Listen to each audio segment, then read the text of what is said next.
Hello, welcome to English with Mrs. Smith, designed to help you get the highest possible grade for English. In this series, we're looking at text types for directed writing, and this is number 2, the letter. As with any directed writing task, the letter should give you an opportunity to demonstrate your skills in writing and reading. You want to be able to organise and structure ideas for effect. You want to use a register appropriate to purpose and text type.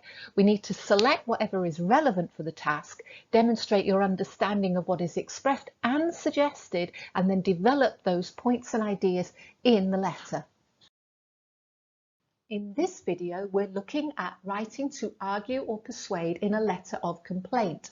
Students tend to ask the following questions. What about the headings that appear at the top of the letter? How do I open and close a formal letter? And what is the appropriate tone or register? With regard to structure and organisation, there is a winning formula for the opening paragraph, the body of the letter, and the closing paragraph. In a letter of complaint, it is essential to identify a purpose and an objective. Why do we need a purpose and objective? Your purpose is linked directly to the writing type, and you may be required to write a letter to explain or describe, or to offer advice, or to argue and persuade. So what is your objective? Scan the directions and identify what the writer is hoping to achieve. A letter of complaint is generally designed to prompt a reaction, either looking for an apology, some form of compensation, a refund, or something else. This we will call your objective. Wondering what to include in this letter of complaint? Well, as with any directed writing task, your content is linked directly to the resource text. First, read the directions closely to identify these key points. Who are you writing as? Have you been given a specific audience? Are there particular details that you must include? Have you been given a specific objective? Now scan the original text to select and highlight all the points that seem relevant. Consider how each of these might give cause for complaint. Then group and sequence those details into an effective order. You are writing to argue or persuade, so keep your tone firm, determined, but polite. In the opening paragraph of your letter, there is a winning formula to follow. It's known as the who, the why, the what.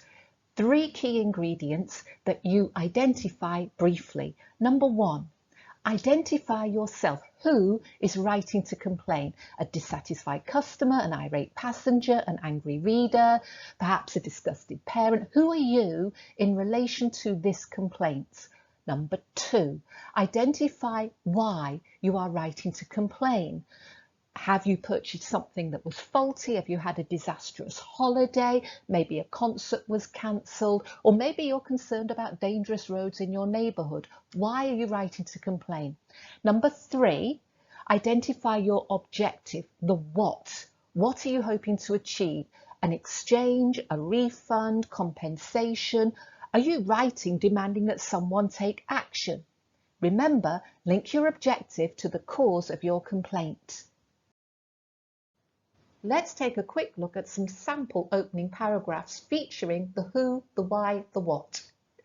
As a loyal customer of your travel company for the past 10 years, I am compelled to write in regard to my recent disastrous ocean cruise.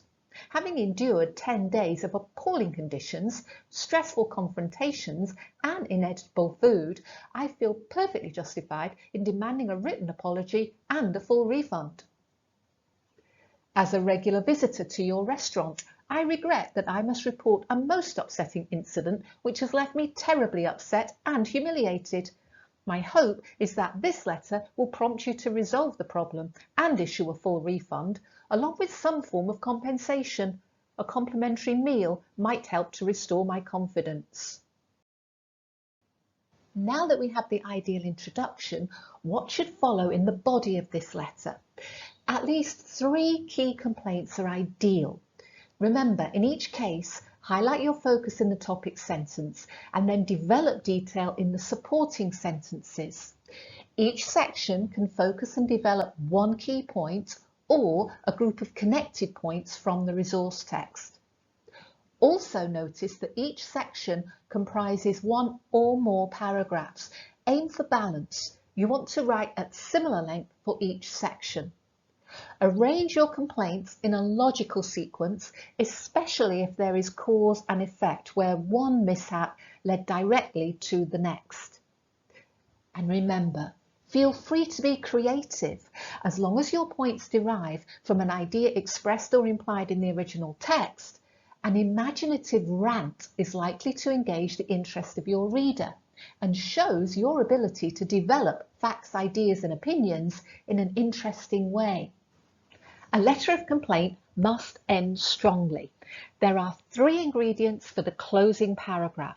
Number 1, a brief recap of your key complaints. You introduce them at the opening, you've gone into more detail in your letter, now reaffirm your 3 key issues. Number 2, clear demands for your objective. No melodramatic threats, express your expectations clearly and firmly.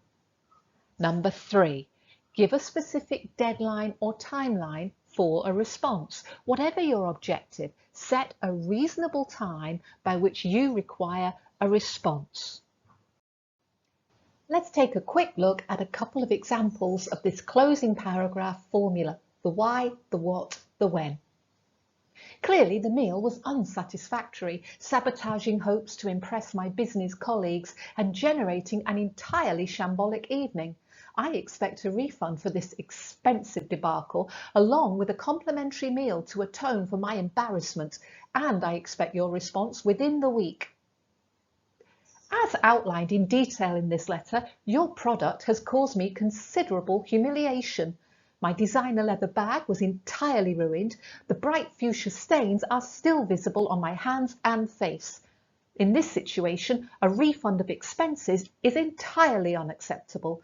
I expect a formal letter of apology, compensation for my cleaning bills and a replacement bag, and your assurance that this will never happen again. Now, just in case you are still concerned about how to open or close a formal letter, here are a couple of pointers. Students are generally directed to overlook the preliminary headings and address in order to focus on the body of the letter. In the exam, directions usually specify how to open. For example, begin your letter, Dear Sir, or begin your letter, Dear Mr. Brown. The opening and closing are linked. Dear Sir closes with Yours faithfully. Dear Mr. Brown closes Yours sincerely. You might opt for a very slight variation with kind regards, depending on your tone and purpose. If you enjoyed this video and found it helpful, please leave a comment in one of the boxes down below. If you have suggestions for future videos, let me know. Look forward to seeing you next time on English with Mrs. Smith.